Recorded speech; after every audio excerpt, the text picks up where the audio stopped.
बिस्मिल्लाहिर्रहमानिर्रहीम। अस्सलाम वालेकुम। शाम की हल्की ठंडक में मट्टी की सूंधी खुशबू रची हुई थी, जहाँ गांव के एक छोटे से कच्चे मकान के बाहर बैठे बूढ़े दिलावर हुसैन अपनी लकीरों से भरी हथेलियों को तक रहे थे। और ये वही सख्त और खुरदरी हथेलियाँ थीं जिन्होंने पूरी ज़िंदगी धूप छाँव में हल चलाकर ज़मीन का सीना चाक किया था और लोगों का पेट भरा था। मगर अफसोस कि उनकी अपनी किस्मत की लकीर कभी सीधी ना हो सकी। उनके सामने सहन में उनकी सबसे कीमती निशानी यानी एक बूढ़ी गाय बंधी हुई थी, जिसे उन्होंने अपने बच्चों की तरह लाड प्यार से पाला था। मगर आज इन हालात के बायस उसे बेचने का कड़ा फैसला उनके दिल पर किसी भारी चट्टान की तरह रखा हुआ था। घर के तारीख कमरे से उनकी शरीके हयात उनकी बीवी बल्कीस बेगम की मुसलसल खांसने की धीमी आवाज़ें आ रही थी, जो अरसे तवील से बिस्तरे अलालत पर थीं और कसम परस्ती की वजह से उनकी दवाई का इंतज़ाम भी मुश्किल से होता था। लेकिन आज का दिन किसान के लिए इंतहाई ख़ास था, क्योंकि उनके अकलौते बेटे दानियाल की ज़िंदगी का सबसे बड़ा इम्तिहान था और शहर की एक नामवर बैनुल अक़वामी कंपनी में उसका मुलाजमत के लिए इंटरव्यू था।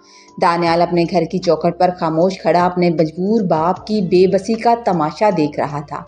उसकी नम आलूद आंखों में जहां एक तरफ रोशन मुस्तकबिल की आस थी, वहीं दूसरी तरफ नाकामी का गहरा खौफ भी छुपा हुआ था। वो इस सच्चाई से बाखूबी वाकिफ था कि उनके घर के माली हालात इंतहाई नागुफ्ता हैं, लेकिन उसका बूढ़ा बाप हमेशा उसकी खुशियों की खातिर अपनी जान की बाजी लगा देता था। इसी असना में कमरे के अंदर से माँ की कमज़ोर और कांपती हुई आवाज़ गूंजी, जिसने दानियाल को अपने पास बुलाया और वो फ़ौरन लपक कर अंदर गया तो माँ ने तपते हुए हाथ उसके सर पर रखकर उसे दुआ दी। बल्कीस बेगम ने जज्बाती होकर कहा था, मेरे चांद, आज तुमने वहाँ सिर्फ अपनी काबिलियत का मुजाहरा नहीं करना, बल्कि हमारे ख़ानदान के नसीब को बदलना है और गुर्बत की उन जंजीरों को तोड़ना है। दानियाल ने अपनी माँ की पुरुम्मीद आंखों में छुपे आंसुओं को देखा और अज़्म मुसम्मम के साथ अपना सर हिलाया था। हालांकि उसका अपना दिल इस अजीम कुर्बानी के बोझ तले जबा जा रहा था कि उसका बाप उसके लिए देने जा रहा था। बाहर शहर में दिलावर हुसैन ने भारी दिल के साथ अपनी गाय की रस्सी खोली और उसे लेकर कस्बे की मवेशी मंडी की तरफ पैदल चल पड़े थे, जहां हर कदम उनके लिए मनोवजनी महसूस हो रहा था। वो बेज़बान जानवर बार बार पलटकर अपने मालक का चेहरा देखता, जैसे मासूमियत से सवाल कर रहा हो कि मुझे अपनों से दूर कहाँ लेकर जा रहे हो।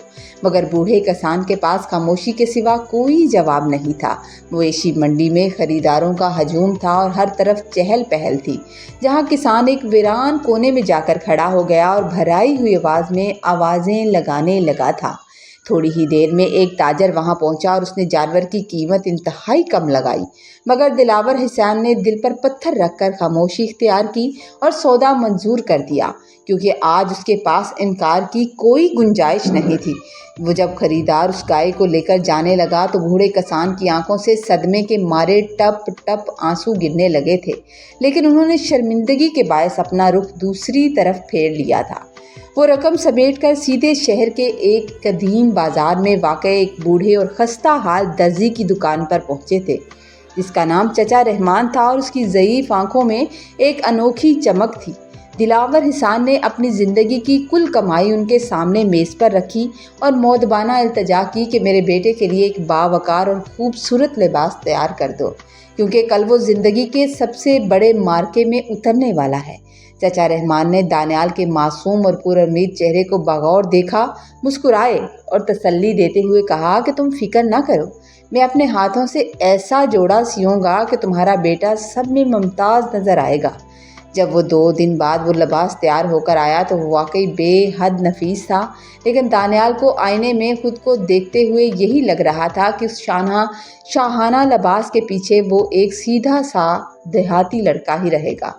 लिबास के हवाले करते वक्त शफीक दर्जी ने दानियाल के कंधे पर अपना मजबूत हाथ रखा और एक तारीखी जुमला कहा था, मेरे बच्चे, याद रखना कि कपड़ों की चमक दमक नहीं, बल्कि इंसान की नेक नीयत, सच्ची लगन और सख्त मेहनत ही उसी हकीकी तौर पर बड़ा बनाती है। اگلی صبح دانیال شہر کی اس فلک بوس اور شاندار عمارت کے سامنے کھڑا تھا جہاں اس کا انٹرویو ہونا تھا، اور اس کے آس پاس قیمتی اور مہنگی گاڑیاں آ کر رک رہی تھی۔ نئی وضع قطع کے مہنگے لباس اپنے پہنے شہر کے لڑکے ہنستے مسکراتے ہوئے اندر جا رہے تھے، جنہیں دیکھ کر دانیال نے گہرا سانس لیا اور اللہ کا نام لے کر اندر داخل ہو گیا۔ انتظار گاہ میں بیٹھے دیگر امیدوار اس کی سادگی دیکھ کر آپس میں کھانا پوسی کرنے لگے تھے۔ کسی نے اس کے سستے جوتوں پر آوازیں کسی تو کسی نے اس کے دیہاتی لہجے کا مذاق اڑایا، مگر دانیال نے اپنی ماں کی نصیحت یاد رکھی اور خاموش رہا۔ جب اس کا نام پکارا گیا تو وہ دھیمے قدموں سے چلتا ہوا انٹرویو کے کمرے میں داخل ہوا، جہاں اس کا دل سینے میں زور زور سے دھڑک رہا تھا، مگر اس کے چہرے پر ایک عجیب سا سکون اور یقین تھا۔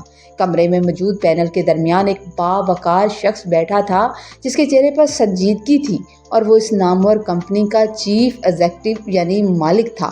اس نے پہلے دانیال کی تعلیمی اسناد کو دیکھا، مگر اچانک اس کی نظر دانیال کے کوٹ کی آستین کے اندرونی حصے پر لگی ایک پرانی تختی پر جا کر ٹک گئی، جسے دیکھتے ہی اس کے چہرے کا رنگ اڑ گیا۔ کمپنی کا مالک اپنی نشست سے اٹھا کھڑا ہوا اور دانیال کے قریب آ کر اسے ادب سے سلام کیا، جسے دیکھ کر کمرے میں موجود دیگر اعلیٰ افسران حیرت زدہ ہو گئے۔ مالک نے نم آلود آنکھوں کے ساتھ دانیال سے پوچھا، بیٹا یہ لباس تم نے کہاں سے بنوایا ہے؟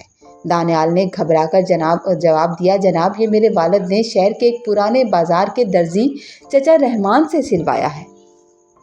یہ سننا تھا۔ یہ سنتے ہی مالک کی آنکھوں سے آنسو نکل آئے اور اس نے وہاں موجود سب لوگوں کو اپنے ماضی کی کہانی سنائی۔ اس نے بتایا کہ برسوں پہلے وہ خود بھی اسی طرح ایک انتہائی غریب اور بے بس لڑکا تھا، اور جب نوکری کی تلاش میں ہر جگہ اس کا مذاق اڑایا گیا تو رحمان چچا نے اس کی حالت دیکھ کر پیسے لیے بغیر اس کے لیے ایسا ہی سوٹ سیا تھا اور نصیحت کی تھی کہ جب کامیاب انسان بن جاؤ تو کسی مجبور کی مدد ضرور کرنا۔ یہ کپڑے پر لگا وہی خاص نشان تھا جو چچا رحمان اپنی سلائی کی پہچان کے طور پر لگایا کرتے تھے، تاکہ پہننے والے کو یاد رہے کہ یہ کہاں سے آیا ہے اور اسے کہاں جانا ہے۔ دانیال نے جب روتے ہوئے بتایا کہ اس کے بوڑھے باپ نے اپنا اکلوتا سہارا یعنی اپنی گائے بیچ کر یہ لباس سلوایا ہے، تو مالک کا دل بھر آیا اور اس نے دانیال کے کندھے پر ہاتھ رکھ کر کہا کہ تم نے اپنی سچائی اور والدین کی قربانی سے یہ میدان جیت لیا ہے۔ مالک نے اسی وقت اعلان کیا کہ دانیال کو مزید کسی امتحان کی کوئی ضرورت نہیں اور اسے کمپنی میں ایک بہترین اور معزز عہدے پر تعینات کیا جائے، جس پر دانیال نے روتے ہوئے اپنے رب کا شکر ادا کیا۔ اس فیصلے سے وہاں موجود تمام افسران شرمندہ ہو گئے جنہوں نے دانیال کی سادگی اور اس کے دیہاتی پن کا مذاق اڑایا تھا۔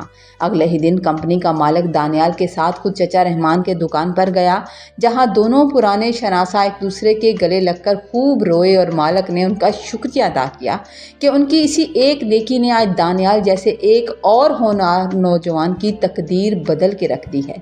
چند ہی مہینوں بعد دانیال کی محنت کی بدولت ان کے گھر کے حالات یکسر بدل گئے۔ اس نے سب سے پہلے اپنے والد کا قرض اتارا، اپنی بیمار ماں کا شہر کے بڑے ہاسپٹل میں بہترین علاج کروایا، جس سے اب وہ بھلی چنگی ہو گئی تھی۔ ایک دن جب دانیال چچا رحمان سے ملنے دوبارہ اس پرانے بازار میں گیا تو وہاں دکان پر تالا لٹک رہا تھا، اور معلوم ہوا کہ وہ شفیق انسان چند روز قبل اس دار فانی سے کوچ کر چکا ہے، جس پر دانیال نے بند دکان کے سامنے کھڑے ہو کر ان کے لیے مغفرت کی دعا کی۔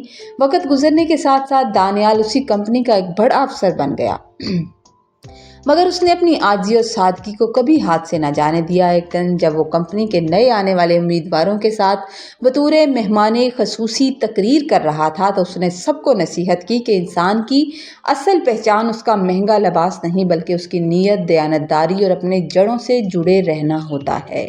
اس کے کوٹ پر لگا وہ پرانا نشان اسے ہمیشہ اس کی حقیقت یاد دلاتا رہے گا۔ سٹوری اگر آپ کو اچھی لگے تو آپ نے لائک ضرور کرنا ہے، کمنٹ میں ضرور بتانا ہے، اور چینل پر نئے ہیں تو چینل کو سبسکرائب کر دیجئے۔ اللہ حافظ۔